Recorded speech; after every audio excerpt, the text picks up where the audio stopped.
Happy Sunday. Hello, good morning. I hope you're well, guys. It's been a while, but here I am. I felt like let's hang out today. Yes, and I hope that you are also, busy with your own life. Where are you? What are you doing? Tell me how you're doing. I'm really well, actually. I'm really good. I'm good even when, I'm in the midst of whatever, but I'm just always good. I'm always good because, first of all, I don't dwell in disappointments. I don't dwell in hardship. I deal with it and then I keep it moving, because there's so much more to life. There's so much to live. There's so many blessings. And I'm just incredibly blessed. I just have such an amazing life because, I've got family, I've got love, I've got meaningful work, and I'm part of an ecosystem that's working. So for me, I'm really blessed. I just feel like, God continues to help me reach those goals, personal goals, and yeah. So. Good morning. Hi everybody. So let's get on with it. So today I'm gonna make a cottage pie, but it's a cottage pie with a bit of a difference, okay, with a bit of a twist. I love making cottage pie.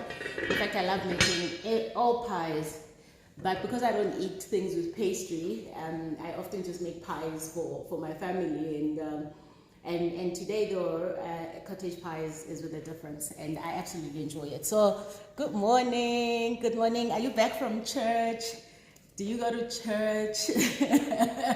So let's get on with it. I'm gonna show you exactly what I'm making shortly. So as is customary, you brown the onions first. That's just the basis of cooking, to be honest. It's just getting that flavor from it. Hello, I love you too. Thank you so much. Hi. How's your Sunday? What are you guys up to? Tell me, and please fire away. I'm ready. I'm here. we might as well put the time to good use because it flies by so quickly.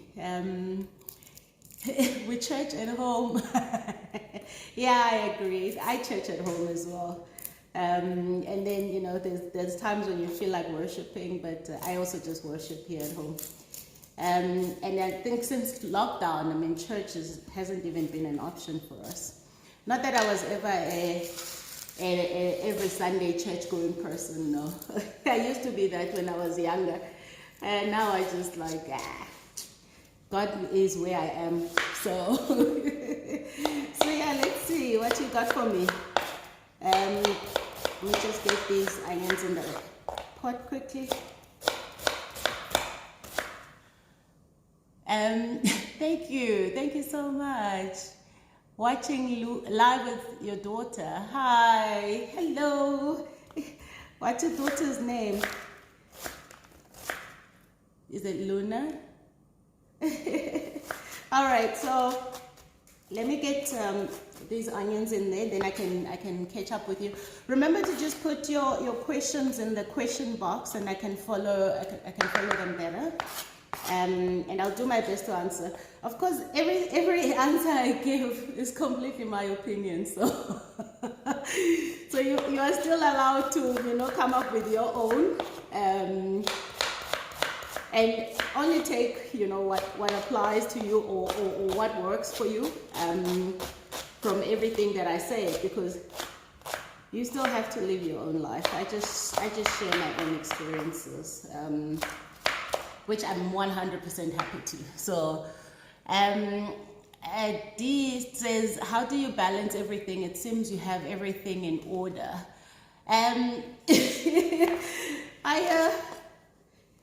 I balance it all because none of it feels like a chore or I'm dragging myself through it.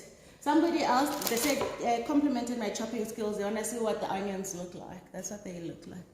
They're quite fine, but I don't like them too fine because then they disappear in the cooking. So yeah, I balance it all because Well, I just think everything, I must do things that make me happy. So I'm fortunate to be in a happy marriage, in a happy home, with happy children, and I do meaningful work. And I'm just like, what's there not to enjoy? So it doesn't feel like I have to, nothing feels like a drag in my life. Everything is just, is adding, you know? It's not taking.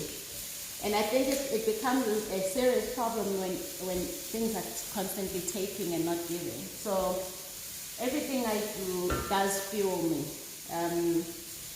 And I don't do things that don't fuel me. Let's just say, on the rare occasion that I may have, my body tells me, it's like, no, this ain't good. So I'm a big energy person, and if the energy around me is not good, my body tells me. And yeah, I can't imagine doing things that are not meaningful to me. It's just the biggest waste of time. So yeah, let's see another question.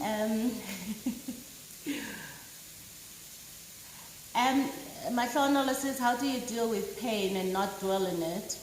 How do I deal? So I write a lot about that in Baked in Pain, and I hope that you can get a copy from my website, amandatambuza.com, because I won't be able to do justice to that here. But the one thing I know for sure is that I may have suffered pain at some point in my life, and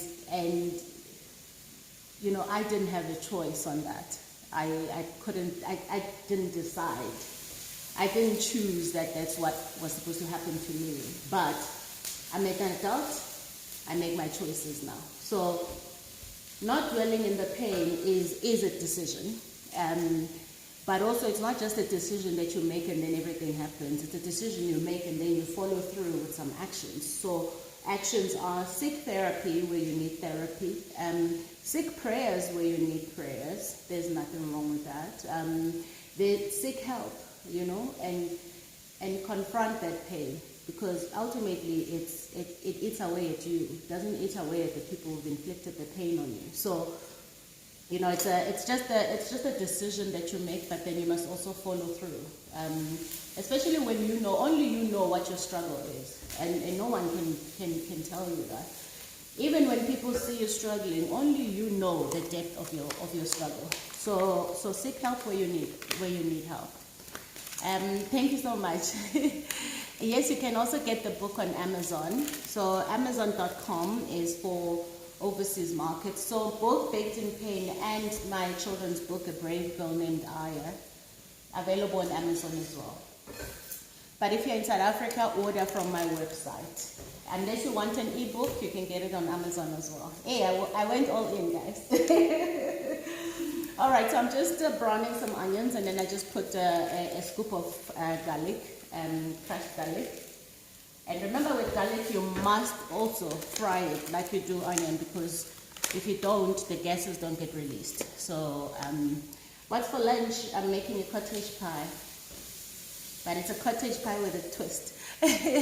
All right, so love all the way from my kitchen in Nairobi. Hello.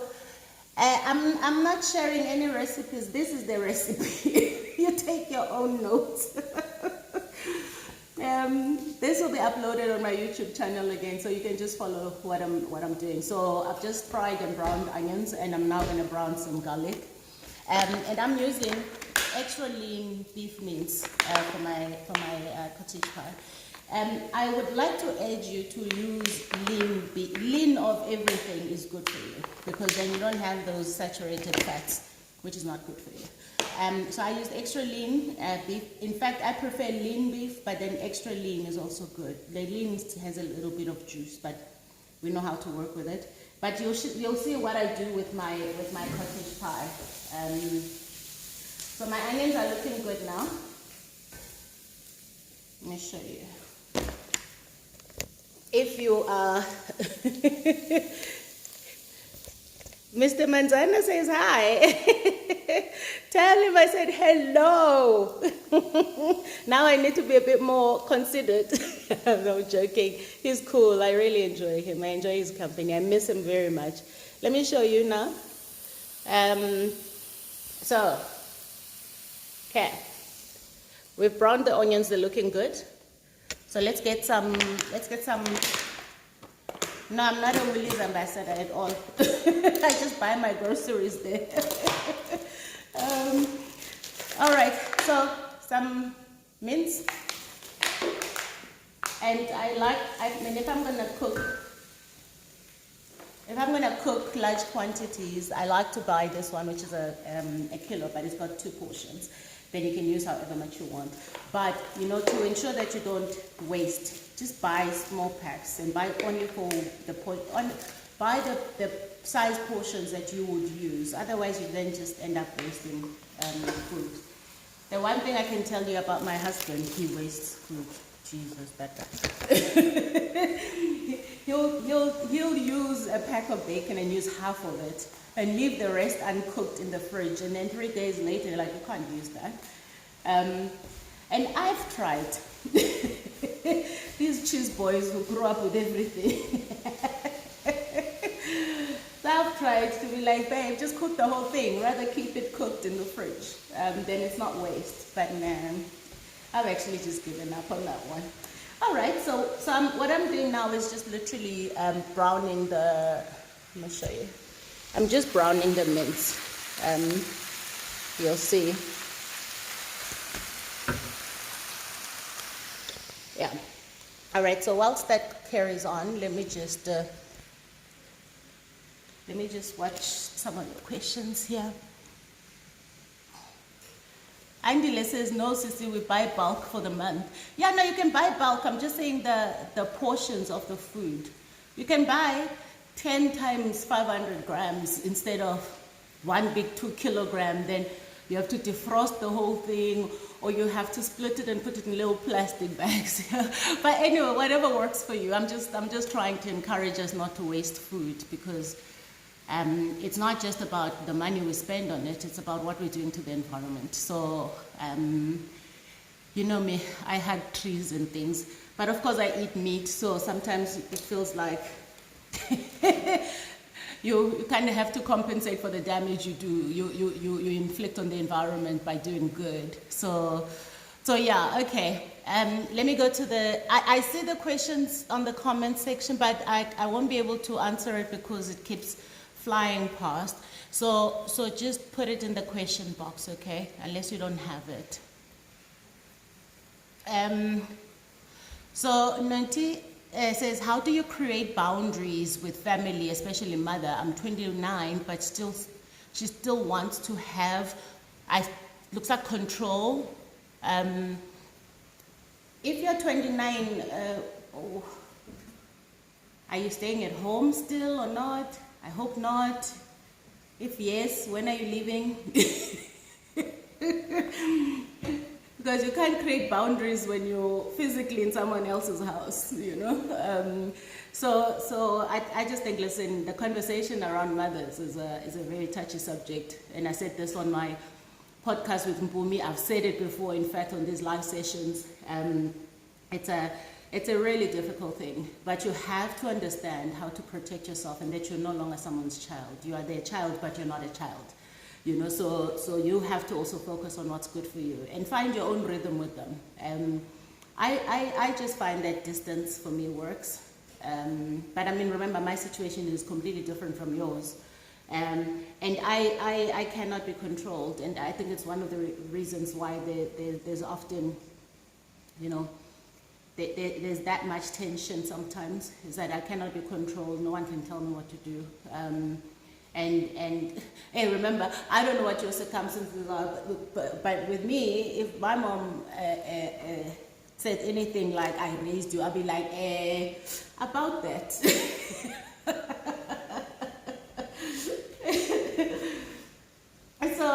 So yeah, listen, you just have to find your own rhythm and find what works for you, but protect yourself if you must. And yeah, so let me see another question.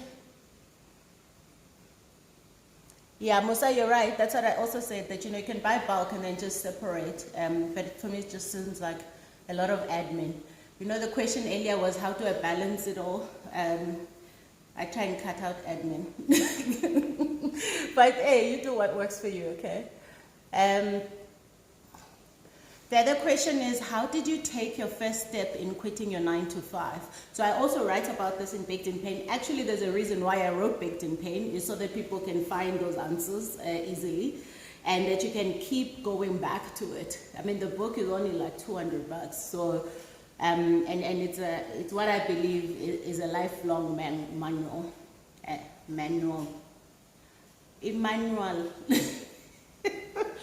Manual, whatever the English is. And I mean, I decided that, but for me, it wasn't just deciding on that at that time.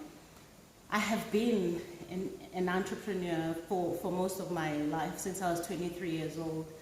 I had full-time jobs whilst I had side jobs, side businesses. And I've always been able to spot an opportunity and create something. And that for me was always about, I never want anyone to own my destiny. And if you read my book, and if you understand a bit about my story and where I've come from, is that I really only ever want to be 100% independent. So even when I had jobs, I knew that, I mean, that job could be gone the next day, and what do I have? So for me, I always had to have extra sources of income, so that my life wasn't determined by somebody else. And it became even more of a need the more, I mean, I had a family, and I needed a bit more flexibility, and the more I just felt, you know what, I could use my time more effectively. And yeah, so when I did decide, I decided, and I had a plan. In August 2013, I registered my company, and I said the 2014 June I'll be gone from corporate, and I'll be full-time in business. And that's exactly what I did. In fact, I left in May. But in that moment when I decided, I started acting on the decision. I started paying off things I didn't need, because when you get a salary every month, you get this phantom idea that you're rich. You have multiple credit cards you don't need. You get pampered by the banks pamper you with all sorts of things you don't need. So why people leave 9 to 5 is really up to them, because it's up to your personal reasons, it's up to your why. And I've tackled this on the mentorship platform on YouTube, on my Vastly Sage platform. And the truth is that you can leave a corporate job and still create a 9 to 5 for yourself as a business person. So it's not really about how much time you're spending. It's why do you want to leave a corporate job for a business? What is your why? What is that overarching reason for it? And I would like to recommend that it can't just be about making money. It should be something bigger than that, because the money doesn't come yet. It doesn't come quickly. And sometimes the money is just not there. So it's what is driving you to keep going. By the way, let me just tell you, so I'm getting on with the mince now, but what I had done earlier, I cooked some potatoes, because that's what goes on top of the mince. So the cottage pie, if nobody knows that, the potatoes go over it. So I had, and you can see I'm also already here.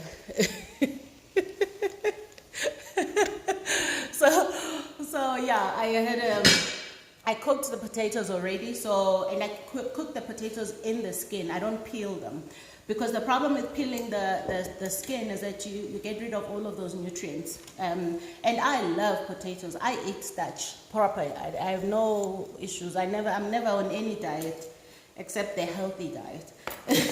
So I'm just gonna peel some carrots as I brown the mince. So let's see.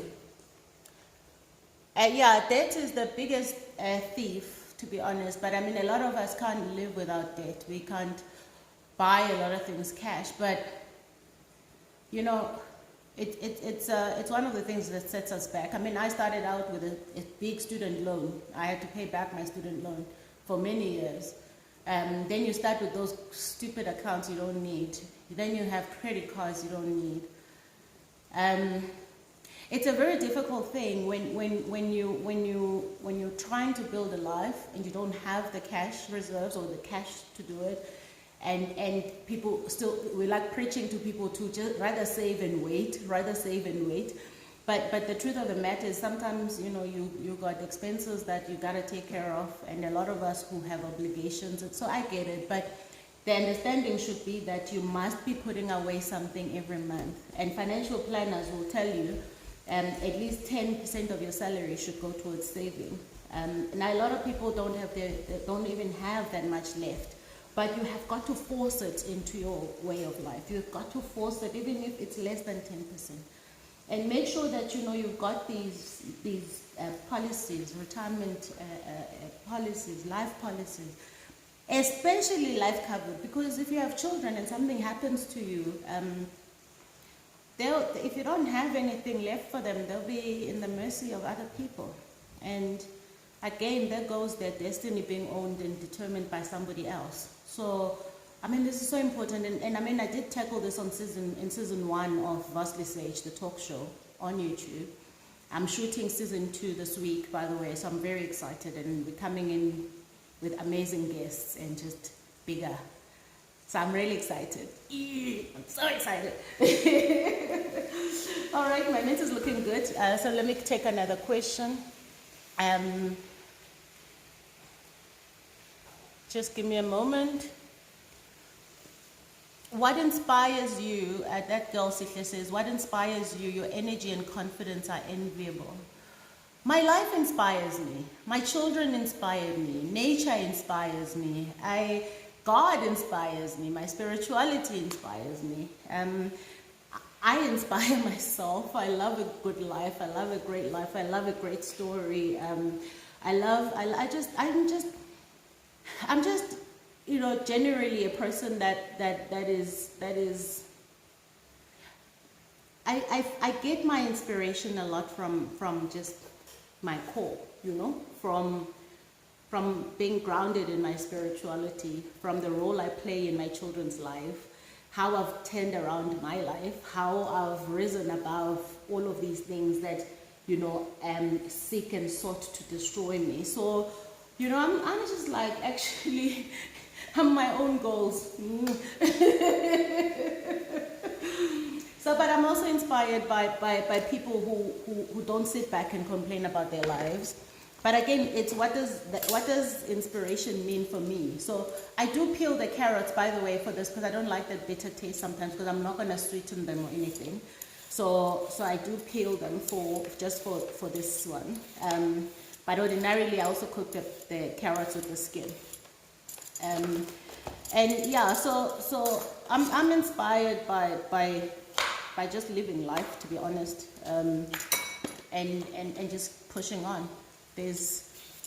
And I don't have people, and there could be plenty, but I don't have people out there that I look to for inspiration, because I don't know what those people struggle with.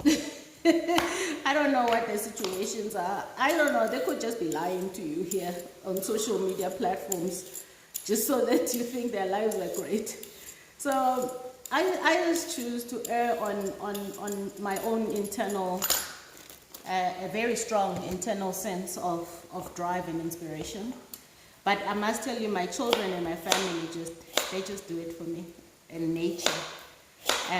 Okay, so I'm just gonna chop off some of these carrots, and I do tend to want them to be nice, not too thin, but just thin enough. Okay, let me show you. So this is looking mighty good. I'm still here. All right, so let's see. I'll show you what the mint is looking like now.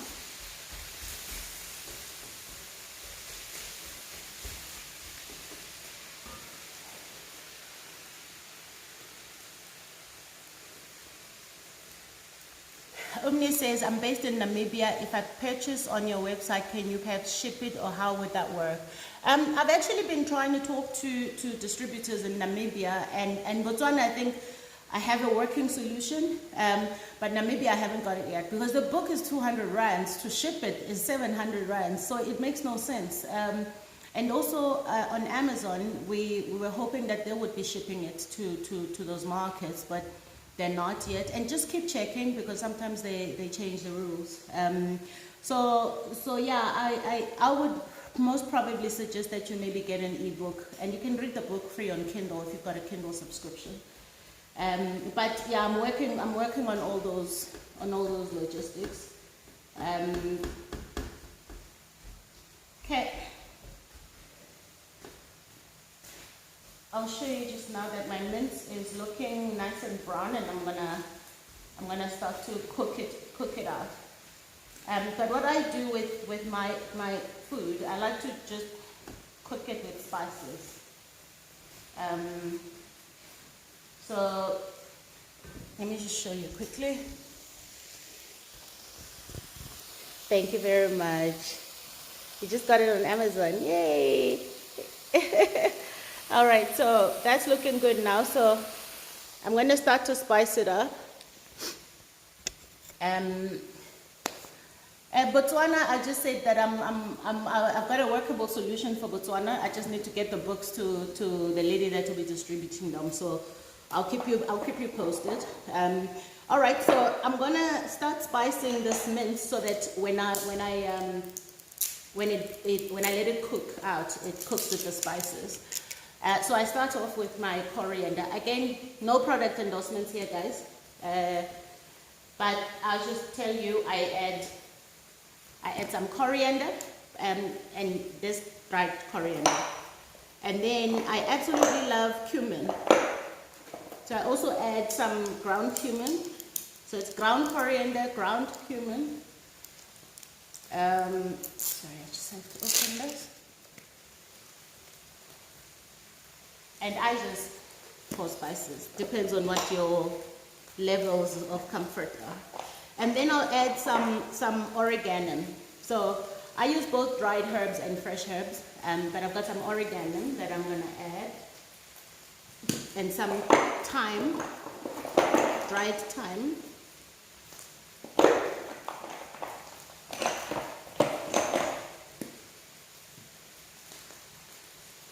I also add some dried chives.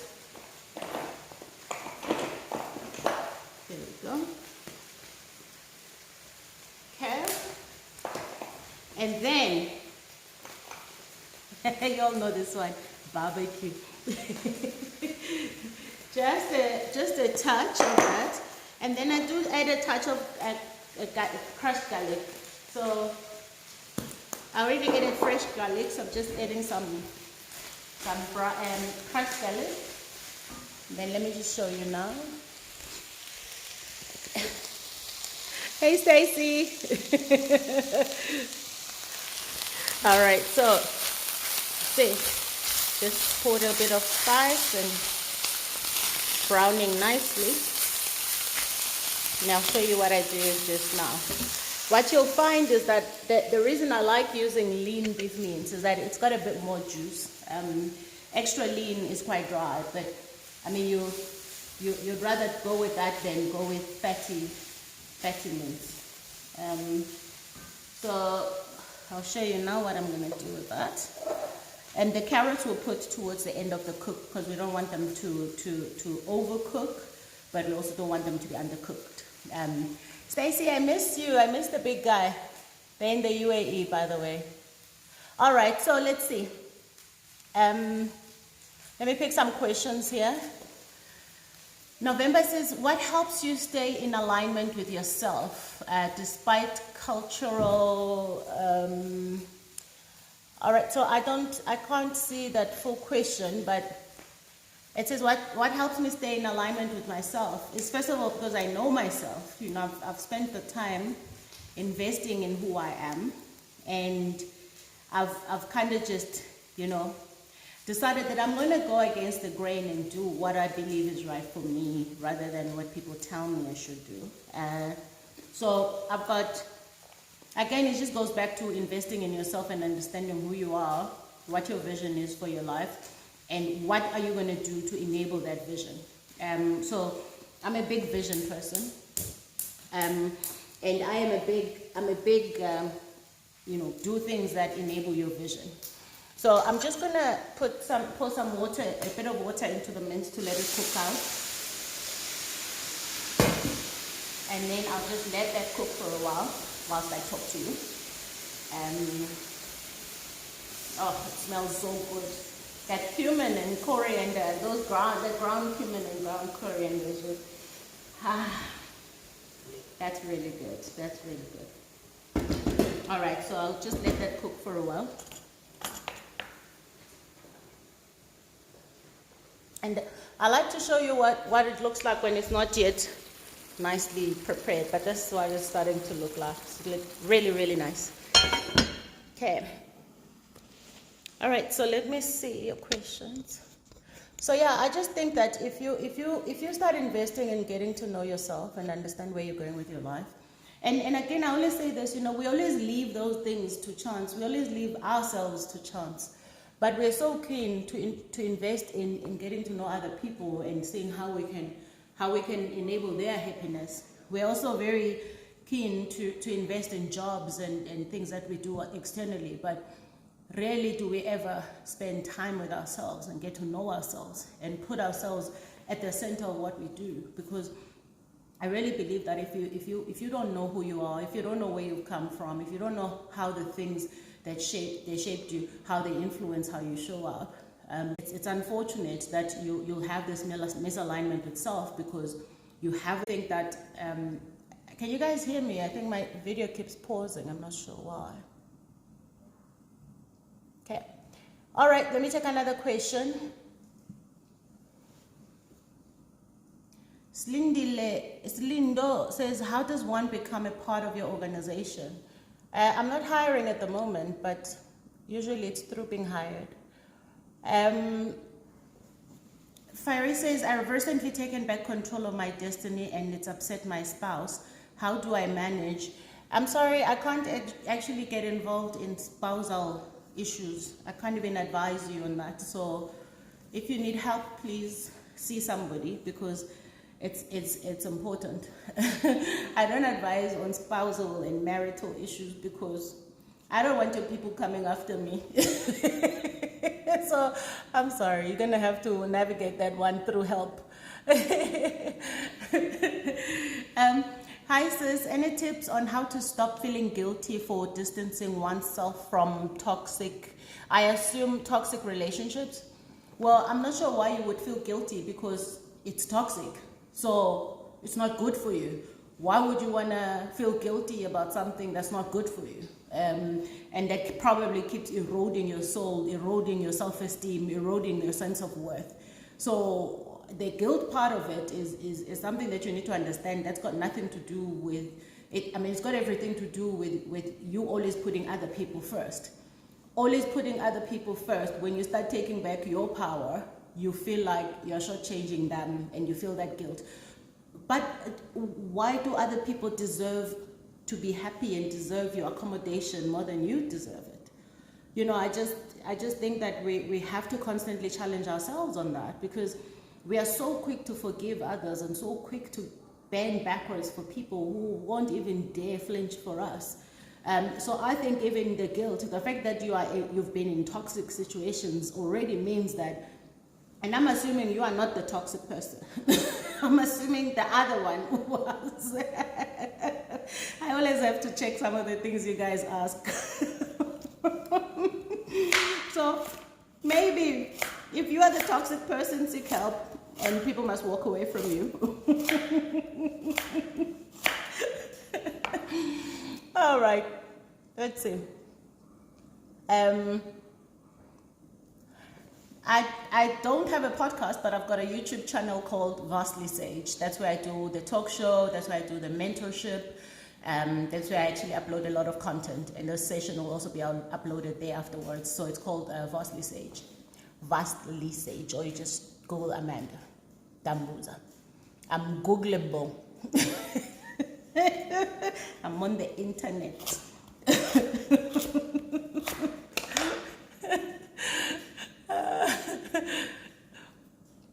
All right, let's find another question. What gives you the drive? I love your energy. I think I've kind of answered that. I'm driven by wanting to make a difference in people's lives. I'm driven by making a difference in my life. I'm driven to leave a lasting legacy, a lasting impression. I'm driven to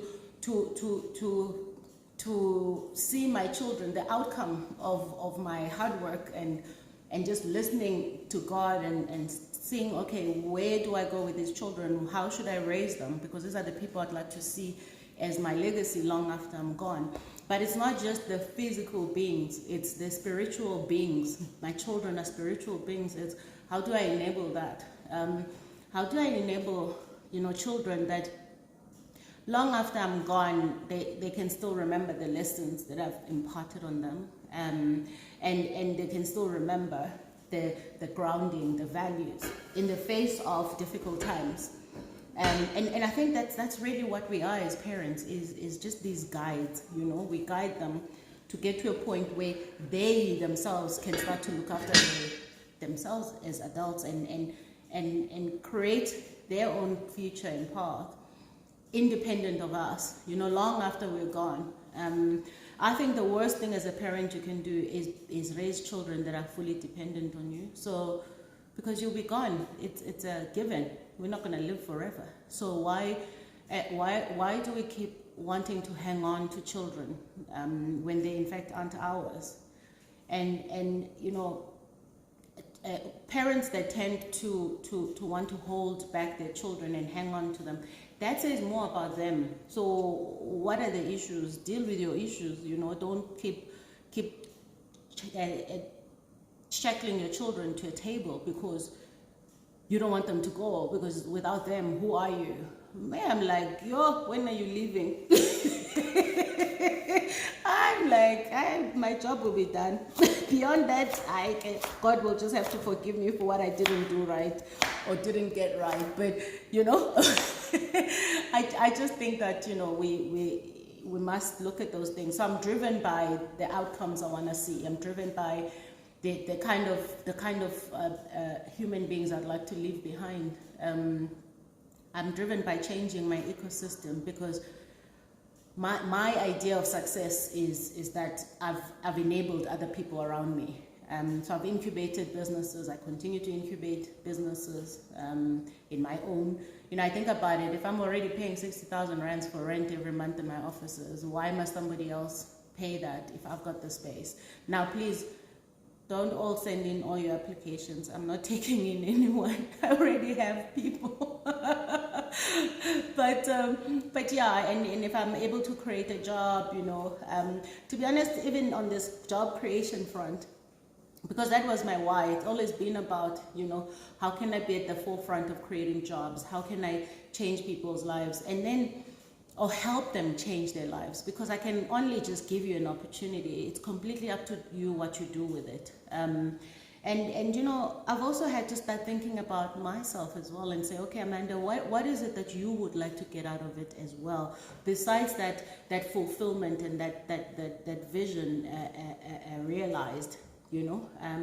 Yeah, of course I want to be financially independent. I mean, my children to be financially. I'm financially independent, believe me, always been. Sometimes my husband has to ask me, don't you want some money? Nah, I'm fine. Even in that first 5 months when I quit my job to start my business, I didn't get an income for 5 months. Someone asked about the transitioning thing. I didn't get an income for 5 months, but because I had kind of planned my things, I cashed out 80,000 rands from my pension fund, and then I loaned that to the business.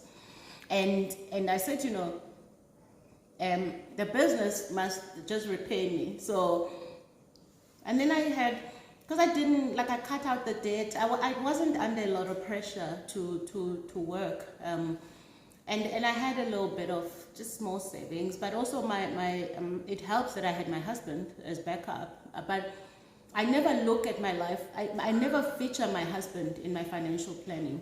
What I mean by that is I never count his income in my financial planning. I'm always working to make sure that I can carry the home all by myself if anything ever happens. And he also does the same. So that's the level of independence I have, and I've always been like that. I don't depend on anyone for anything. Especially financially. I mean, yeah, I could depend on my husband for,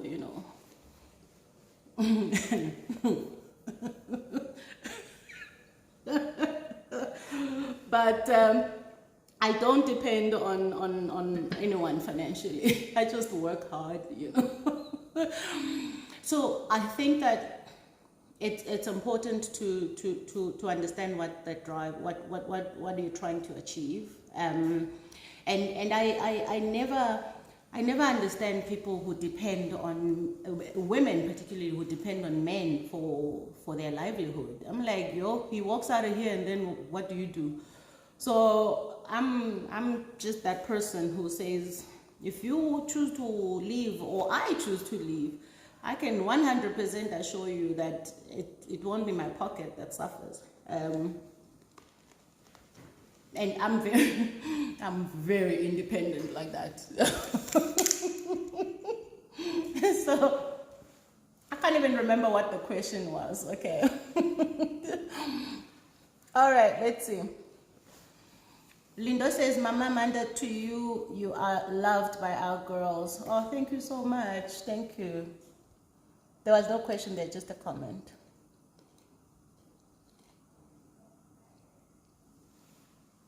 Linda says, do you know even 13-year-old call you Amanda? Or are you listening to Amanda? I'm like, no, it's Mama Amanda. Can call me whatever. Just as long as my name is correct, that's fine. Mama, Sisi, Ausi, Auntie, I'm okay,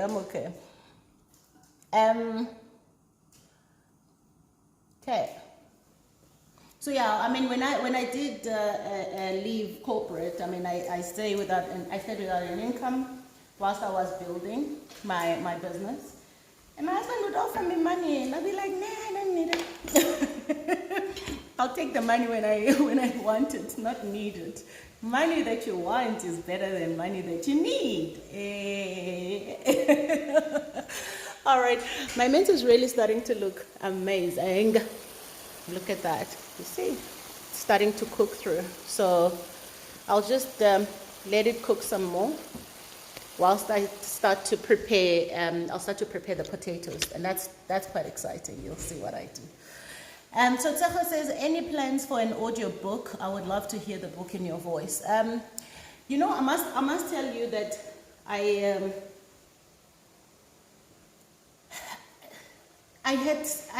actually did a little reading of my book, and we recorded an audio for the book launch. And I always had plans to do the audio book, but I soon realized that I actually don't think I'm ready for an audiobook, because relating my story time and again is one thing, and writing the book and then publishing the book was a really difficult exercise for me. But I had to think about the fact that it was no longer just about me. So the audiobook, I felt myself choking most of the time when I was just reading like 2 paragraphs.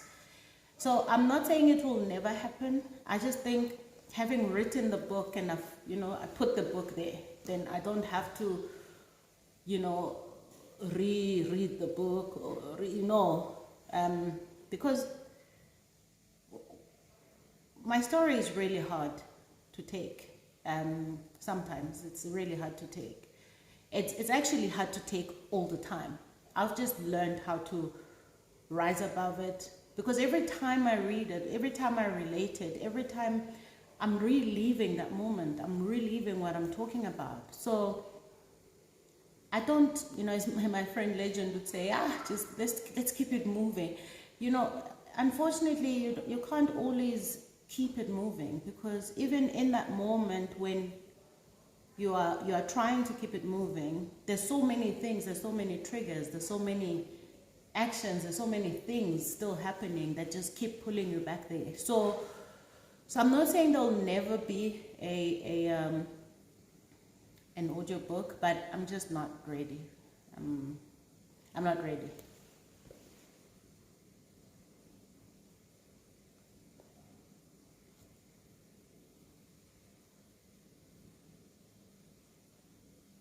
Hello, Onke. Onke says nothing deep. Wait, what's for lunch? Cottage pie, you're late. All right, let's take another question. Hi, sis. How does one get over the guilt? Oh, no, I already answered this question. I already answered that question. So let me...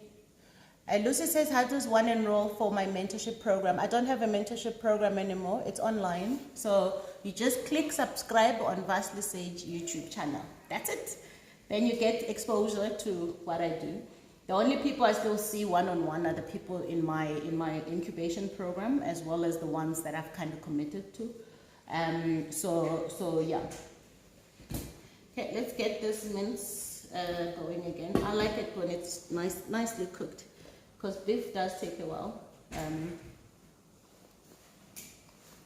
Okay, we're getting there. All right, so I'm just gonna add a little more water to just let it cook some more.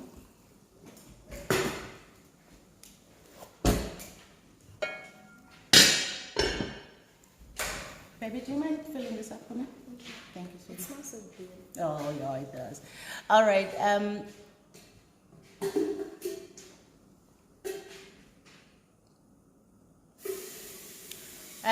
It's your girl, Kat says, hi, Amanda. Is the Baked in Pain paperback on your website a physical copy? Yes, paperback is the physical copy.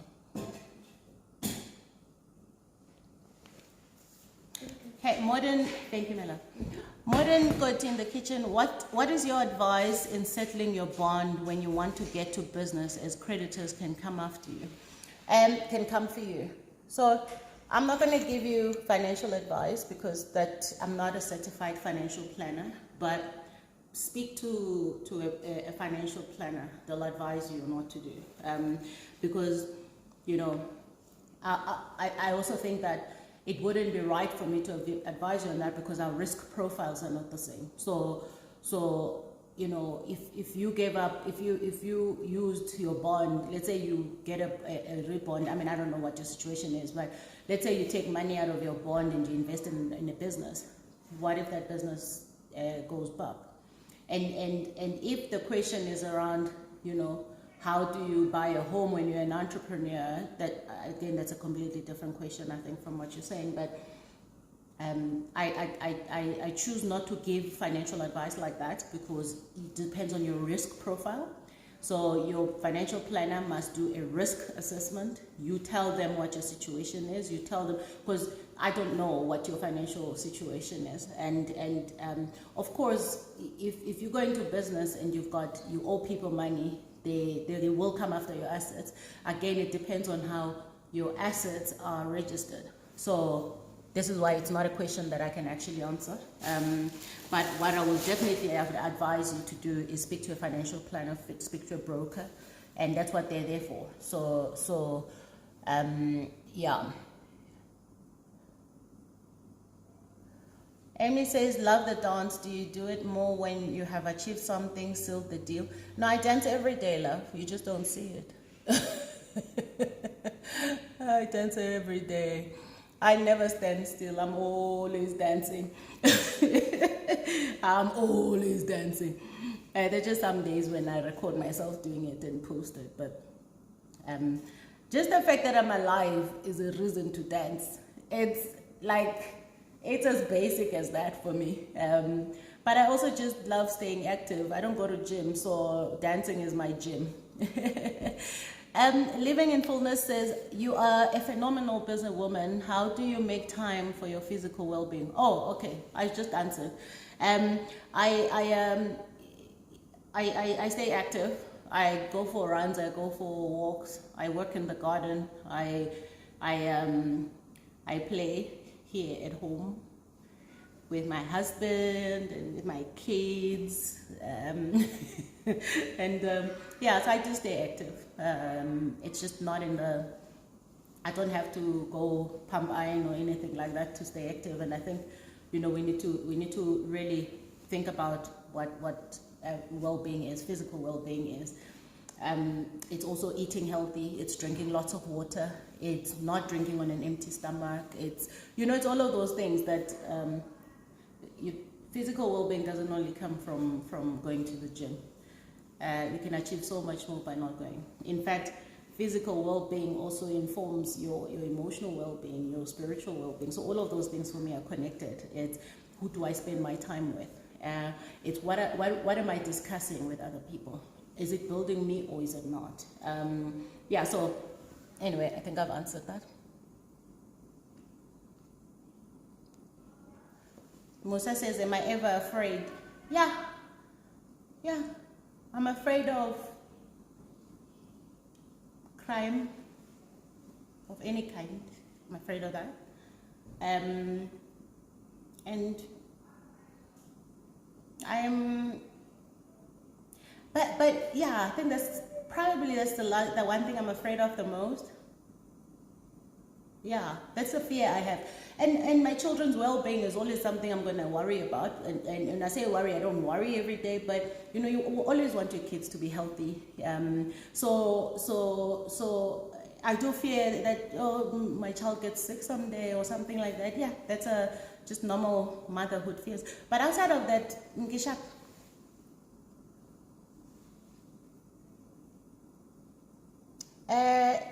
We'll talk about shipping to Botswana again another time. Okay, let me find another question that's been here for a while. Zama says, what's the best advice you've ever been given that you passed down for yourself? The best advice I got was from an elderly Indian gentleman I worked with. And he said to me, one of the things I need to remember is that I cannot give anyone anything if I don't have it. So his context was we worked at the bank together, and I was always up and about and like constantly running. And he sat me down once and asked me, what do you do for Amanda? And I can tell you that my life changed from that day on. And I started to see things so differently. And I think this must have been about the year 2012, maybe 2012. And I literally, in that moment, by the way, I write about this in my book because I say a lot in my book. I sat there, and it was the first time anyone had ever asked me, who is Amanda? How are you, Amanda? I'm a giver, so I'm wired to give. But I had to just stop and say, you know what, you can't keep giving when it's completely at your expense, because then you have nothing to give. So that for me was the best advice I ever got. In fact, you probably have now seen how I live that. And it was always inside of me, but I think I needed someone to just stop me, like Amanda, just stop for a moment, just stop, just pause. And I needed someone to do that for me, because to be honest, I was also I was starting to be incredibly detrimental to my own health. And also my family was just getting crumbs, to be honest. The job was getting the best of me. So I just had to do things differently. Okay, let's see.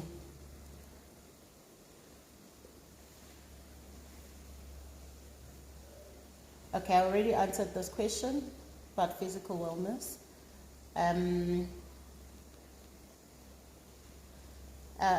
Okay, same question.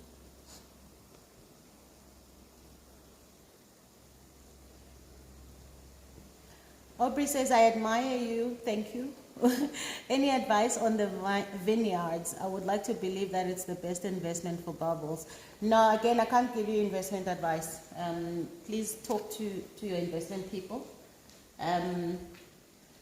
Again, everything is about your risk profile. So, and it depends. What do you mean invest? Do you have lots of cash you want to put? Because those things consume cash. So I just think if you're asking for investment advice, please talk to somebody who can look at your risk profile and understand what you're trying to achieve.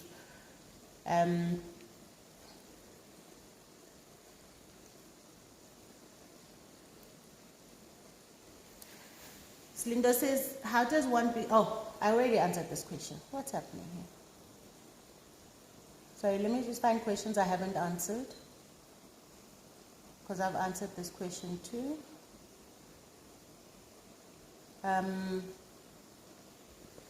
Do you think it is important to build friendships that are good for your soul other than competing? Yeah, I think you know that.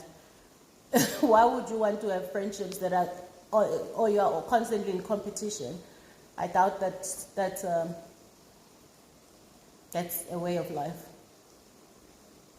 And don't just have friends for the sake of having friends. If you can't have good friends, just don't have friends. And be clear about what kind of friend you are too, you know. But I mean, I think it's a given that you want good friendships. You don't want toxicity, because that's what ends up happening with competing friends. Toxic. Everything is toxic. Okay. So let me just quickly pause. The book is on my website, amandadambuza.com. All right, so let me show you what I then add. I add the Napolitana sauce to the mince. So I'm going to show you now. It's looking good. So look how beautiful that sauce is. Just amazing. So I just do that.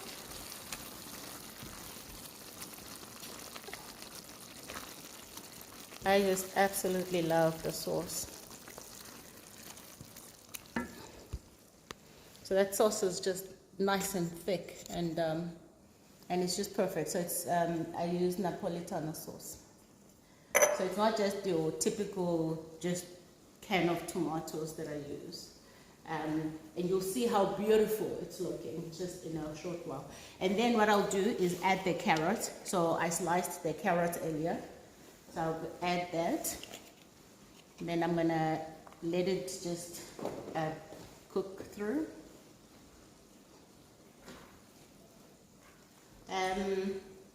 Okay. Let me add a little touch of water there. Just let it cook properly. Okay. So let me see. Whilst that cooks, now let me tell you. Oh, there's my family from Gavarida Farm, guys.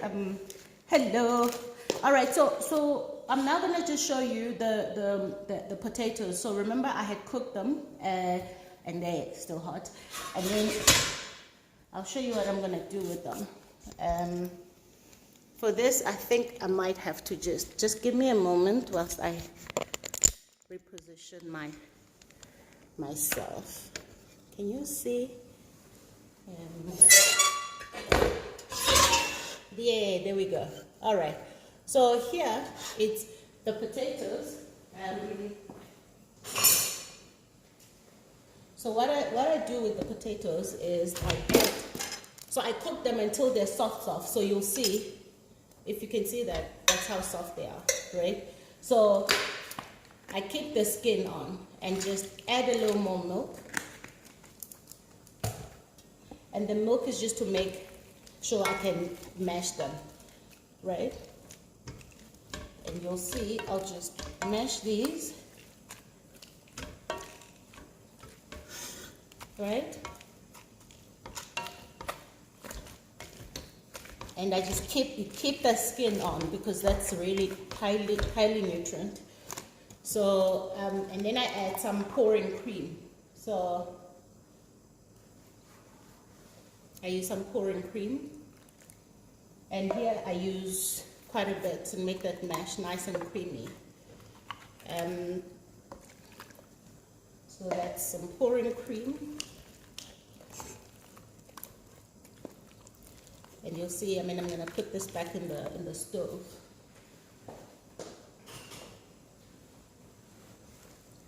Okay.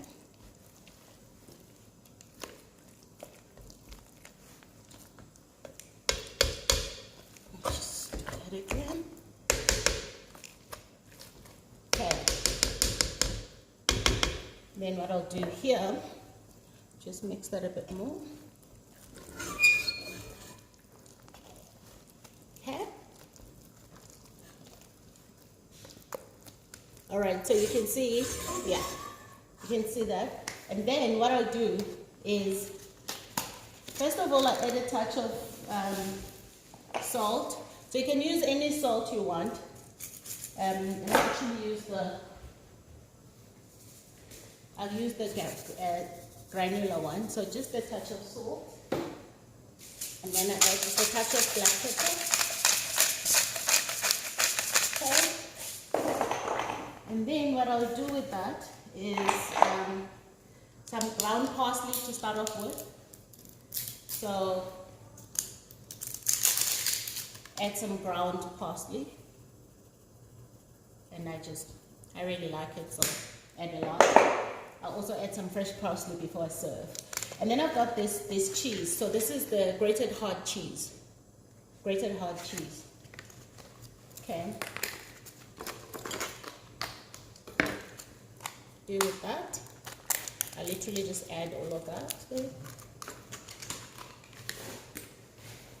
Okay. Then we just mix that up.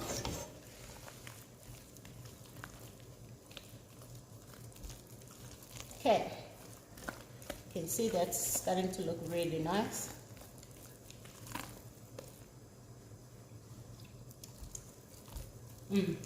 That's really good. And the cheese just brings something really special to it. So you can add more cheese if you want, depends on just how cheesy you want it to be. So I'll add it just a touch more. So let me add just a little bit more, okay? And then what I do also, I add some Gran Panado shavings, some Parmesan shavings. So this is also a medium fat cut cheese. But this cheese, what I'll do with it is also top or coat the top up. So these shavings, I just put a little bit. And they just add this amazing depth of flavor. Okay. So that looks amazing. It tastes good. And I mean, seasoning is completely up to you. So you decide how you want to season. But look, that's looking really amazing. And I love the consistency. Because the last thing you want is a cottage cheese you can't even eat. Because the potatoes are so hard. Just a touch of more salt, and then I'll just season it more with some black pepper.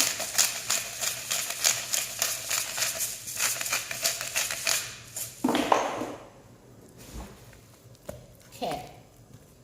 All right, so I'll just let that wait for me whilst I get my mince ready. But that's the potato. And look how gorgeous that looks. And it really, really tastes good. Okay, let me come back to you. Okay, let me see where I was. Okay. All right, let's go back to your questions, guys.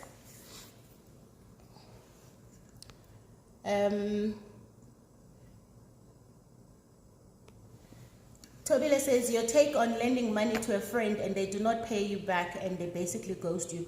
Yo, I know all about that. You end up feeling embarrassed to get your money back. Yeah, I know. Listen, I just think that you need to be careful who you borrow money to. And I've actually told myself, people that borrow money, you must just know that you must be clear. If it's just you borrowing money and it's money that you can afford to lose, you can then give it away, because that's what you do, you just give it away. But don't be shy to tell them to pay it back, because the same energy they had borrowing the money is the same energy they must have giving back your money. It's just ridiculous, to be honest. But look how this is now looking. How good is that? You'll see now I'm going to add some greens to it because I love everything green. Just give me a moment whilst I rearrange my station here. Okay. All right, let's see where we are.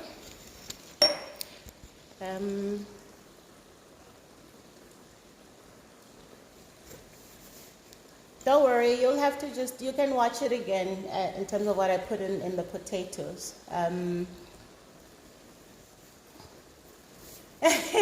My Fanola says, that looks good. I have hated cottage pie because of aftercare at school, but mind you, I think I'm going to try it. Yeah, that's why I said it's actually with a twist. So it's not like mass cooked or mass made. It's actually, this is a very luxurious cottage pie. but it's also, again, just, you know, any traditional meal, you can put your spin to it and just make it different. I like to use the Napolitana sauce instead of just, you know, plain old tomatoes. Because that Napolitana sauce is really great, and it's already prepared for a great pasta. It's actually a pasta sauce. So I use pasta sauce for my cottage pie. All right, and then let me answer a question.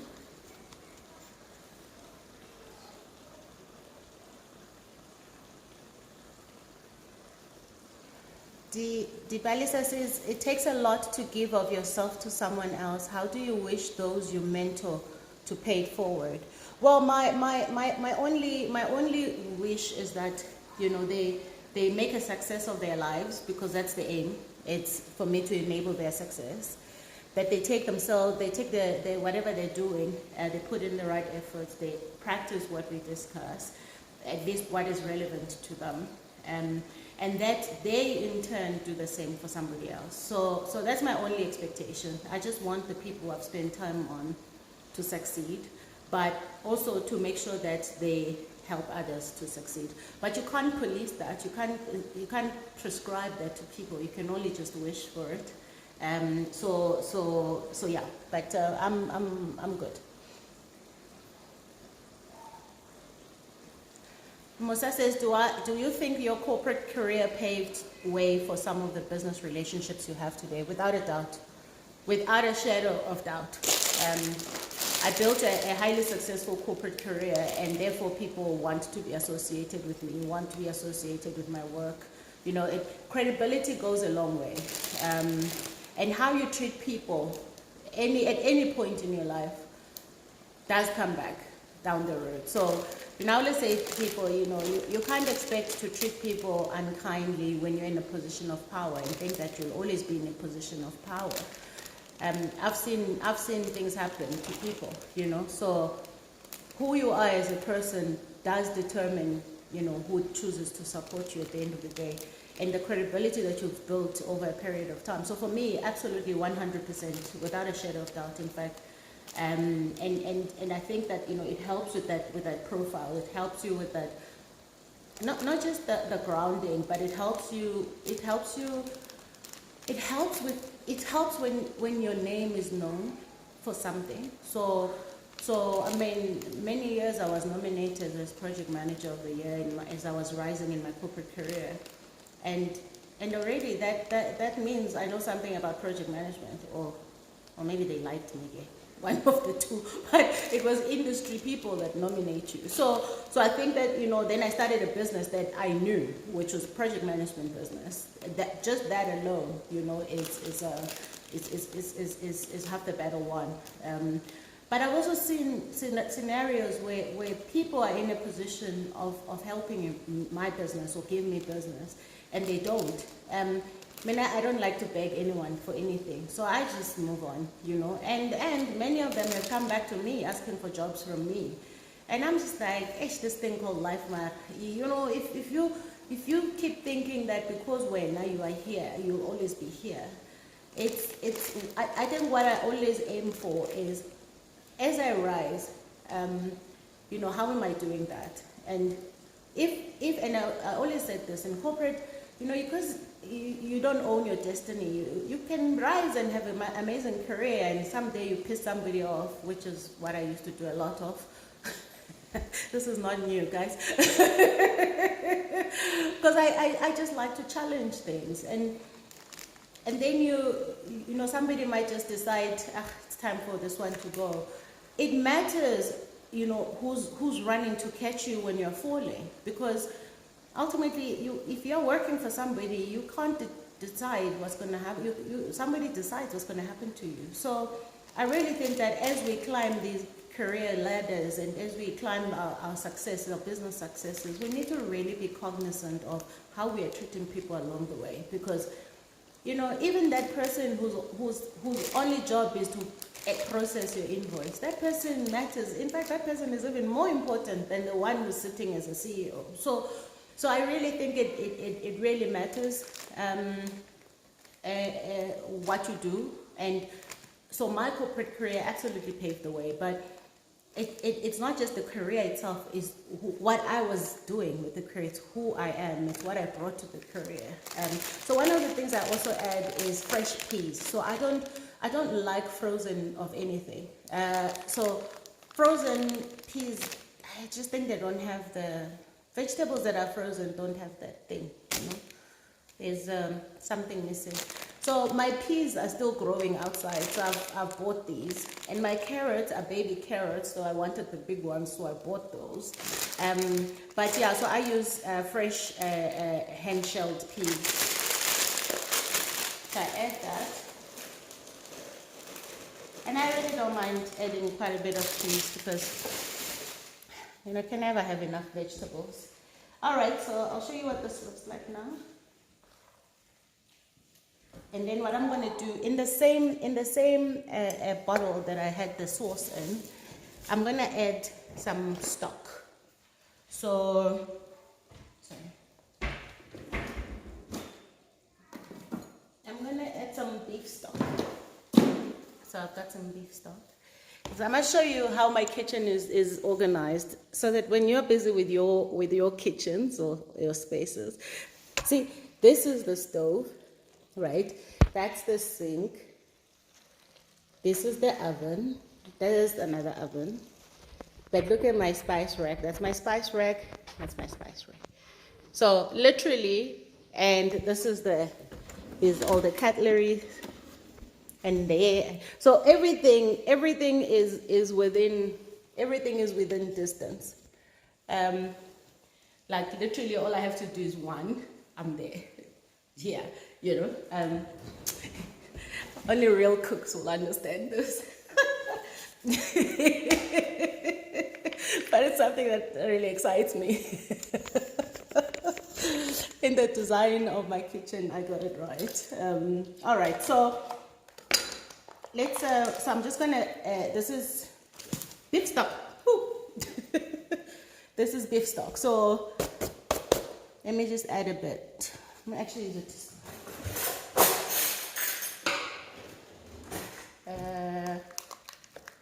I can be so gangster, honestly. Right, a teaspoon. So I'll just put maybe, let's say, about 2 heaped teaspoons. And then I'm gonna add a bit of water. And I want to literally put it out there, because then I'm going to shake that leftover sauce with the stock. Then I'm going to add this to the mince. And I do keep these, by the way. I keep bottles. I don't know, maybe I'm starting to feel like I'm growing old, because this is what our grannies used to do. But I keep these things so that I reuse them. I'm just so conscious of what we're doing to the environment. But anyway, so I reuse, and I also use it to pickle some of my chilies, and because I have, when my chilies grow, they grow. All right, so let me show you what this is looking like now, and then we can. You'd be running around like a headless chicken. No, you want efficiency in everything you do. All right, so let me show you now. Okay, this is what it's looking like. So we're gonna let it cook just a bit and simmer, and make sure that the vegetables are nicely cooked. And then I'm gonna start to season it. And then I am gonna add some fresh herbs, and we put it in the oven. So I'm gonna switch on the oven shortly and just heat it up to 180 degrees. So this looks really good. This looks amazing. Okay. All right, so I'll just use this oven that's under me here. Let me just switch that on too.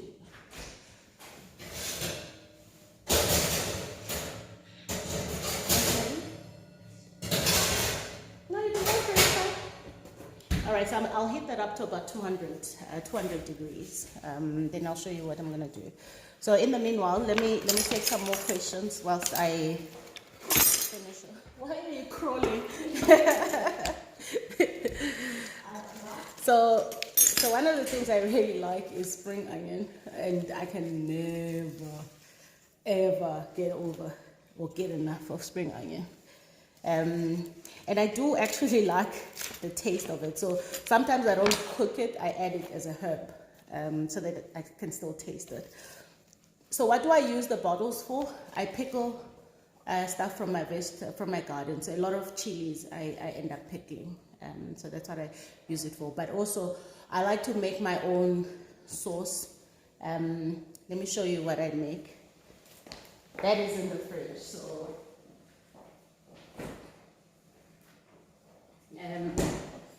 this is one of the things I do make with my chilies. This I'm gonna have to use. Okay, so I take chilies from the garden because I have a lot of them, and then I make my own concoction of hot sauce, like a dip. So I'll show you what it looks like. It looks like that. Yeah, it's amazing. So what I do with this is I actually need to make more chilies. I add some olive oil, I add some lemon juice, I add pepper juice, and I add some chili, fresh chilies, and then sometimes I'll add black pepper and salt, obviously, because that's kind of what I like to do. And then some days I'll add acha, so take hot mango acha and I add it, and then you blend it. You'll thank me later. All right, so I'm just gonna chop some of this spring onion.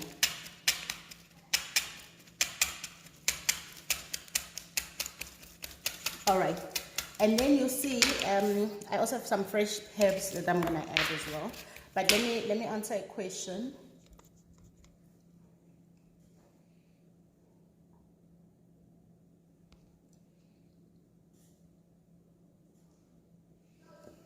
Misunderstood says, I read some article regarding your upbringing. Do you think that in a way played a role in you becoming such an involved, it broke off, I assume, involved parent?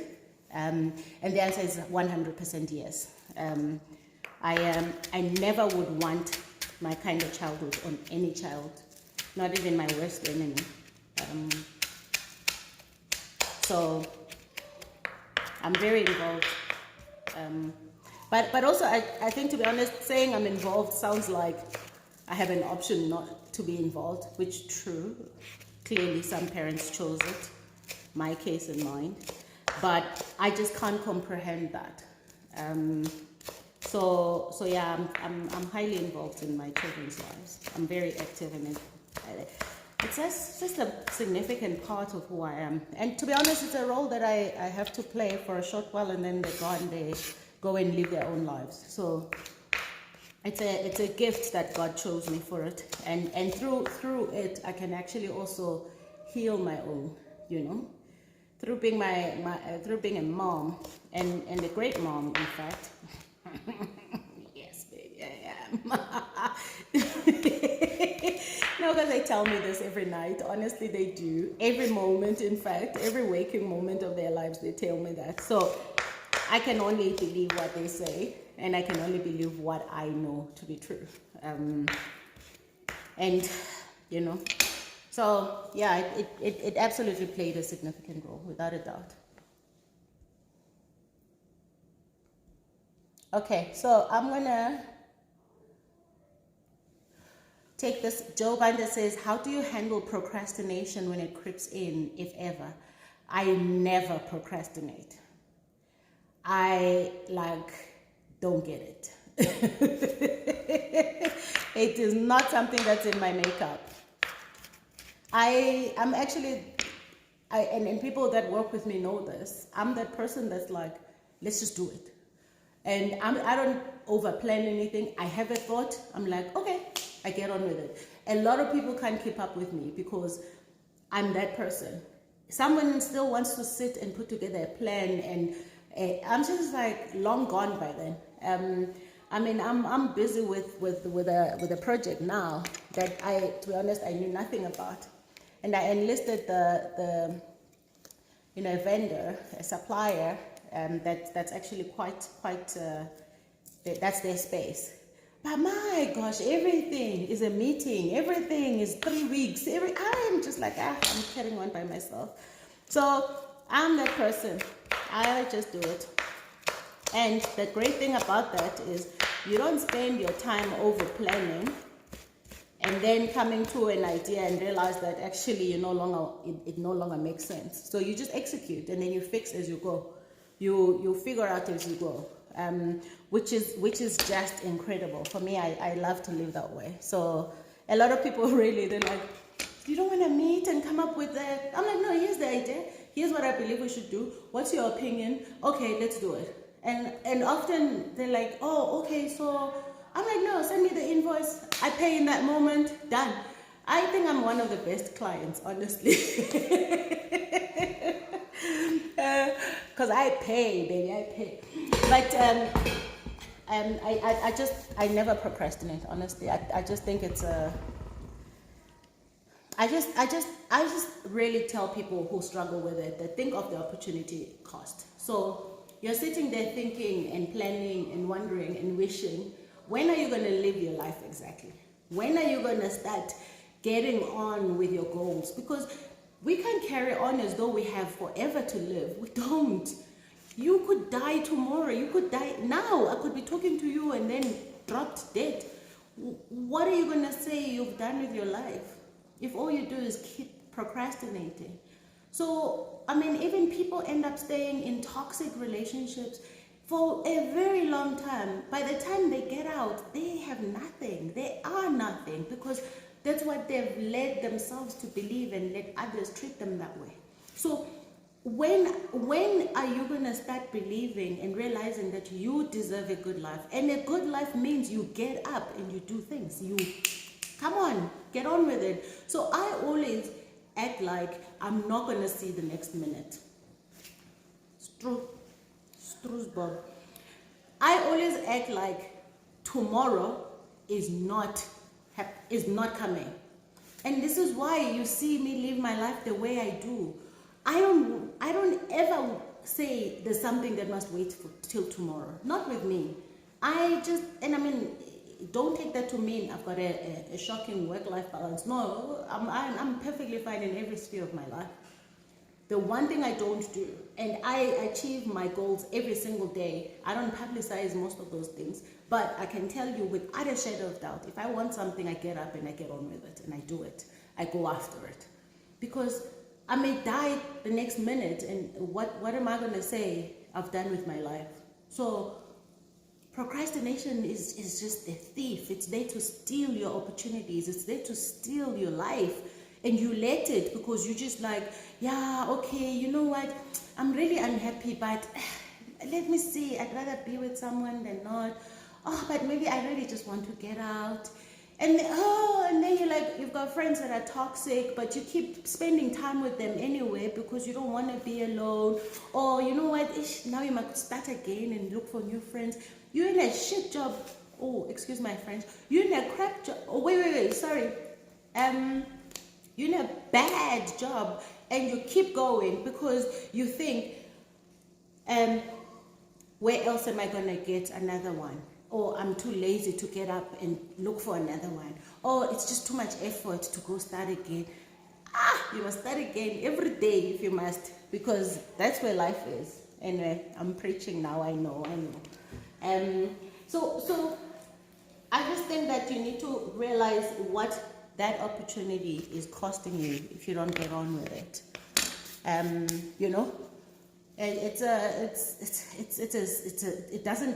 It's not even deeper than that. It's what is it costing you? And tomorrow here, when you're long gone, let's just say in that last 5 minutes of your life, when they say, when your life flashes before you, when that life flashes before you, but I don't know if it does flash before you die, honestly, but let's just assume it flashes. What are you going to say you have achieved in your life? What are you going to say is your lasting legacy? So if you get wherever you go, souls go. By the way, I have my opinions of heaven and hell. I think it's right here. But your soul goes somewhere. So when your soul goes, your spirit goes somewhere, your soul goes somewhere. When it's chilling there by somewhere, I don't know what souls do on the other side. Maybe just about to roast in hell or about to climb the stairs into heaven. When your soul is over there and you're looking back on the life that you had on earth, what will that look like? Do you think you're going to be proud of, oh no, I actually didn't act on the things I needed to act on?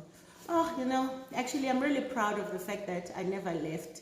I'm really proud, even though I am purple, blue, and you name it, even though I feel like I'm worth nothing, I'm worthless, even though I have no reason to live. Oh, I'm glad that's not what you will say. I really don't think so.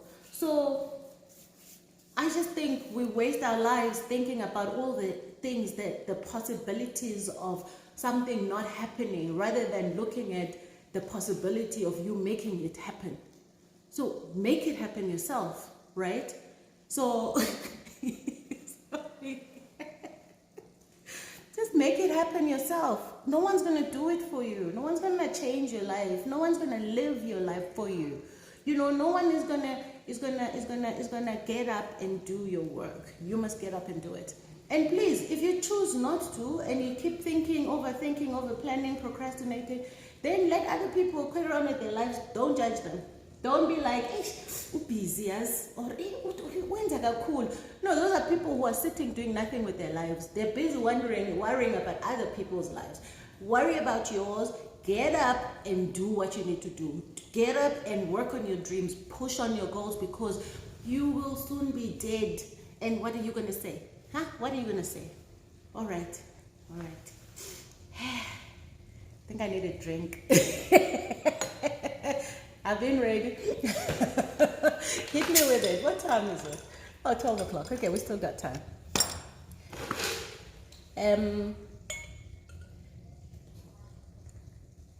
All right. Cheers on that note.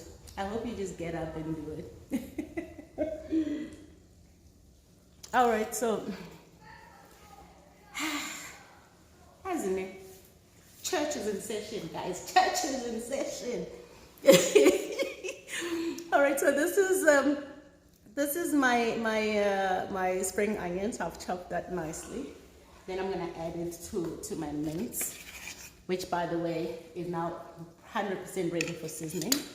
And then I just mix the herbs, like I just go all out. So I also have some coriander, fresh coriander from my garden. I've got some rosemary, I've got some thyme. So this is thyme, so I'm just gonna take a little bit off there. Some fresh thyme. Then I'm gonna put that there. Then the rosemary, I'm literally just gonna put it in as a stock like that. And then I've got this beautiful fresh oregano in fact, from the garden. So I'm just gonna chop those up. And I'll put fresh parsley on top of the pie before I serve it. So, but just for cooking. And by the way, I have a pair of scissors that chops herbs very fine, but cuts them fine. But somehow I still just like the manual way of doing it. All right, so I've got some herbs here, and I throw that in. All right, let me just show you this quickly now. Okay, these are the herbs. Look how lovely that is. It just is amazing. Okay. All right, let me answer some questions.